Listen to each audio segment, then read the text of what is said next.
ஒரு முஸ்லிமை பொறுத்தவரை அவன் விரும்பியது நடக்காது. அல்லாஹ் எதை விதித்தானோ, அவனுக்கென்று எது முடிவு செய்யப்பட்டிருக்கிறதோ அதுதான் வாழ்வில் நடக்கும். ஒரு முஹ்சினை பொறுத்தவரை எது அவனிடத்திலிருந்து எடுக்கப்பட்டாலும், எது அவன் விரும்பியது நடக்காவிட்டாலும், அவன் தேடிய உறவு கைகூடாவிட்டாலும், அவனை பொறுத்தவரை அவன் மனதில் நினைப்பது அல்லாஹுடைய நாட்டத்தில் உள்ளது. என் இறைவன் எனக்கு எப்போதும் நலவைத்தான் நாடி இருப்பான். எனக்கு அநீதம் செய்பவன் இறைவன் அல்ல, எனக்கு நலவு செய்பவன் தான் என் இறைவன். என் தாய் எனக்கு கெடுதல் நினைக்க மாட்டாள், என் தந்தை எனக்கு கெடுதல் நினைக்க மாட்டாள், என்னை நேசிக்க கூடியவன் எனக்கு கெடுதல் நினைக்க மாட்டான். அதுபோல்தான் என்னை படைத்தவன் இவர்களை விடவெல்லாம் மேலானவன்.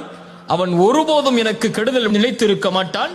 அவன் நாடியது நடந்திருக்கிறது, நடப்பது எனக்கு நல்லது, நான் அதை விரும்பாவிட்டாலும் என்பதைத்தான் ஒரு முஃமின் தன்னுடைய வாழ்க்கையின் அடிப்படையாக கொண்டிருப்பார்.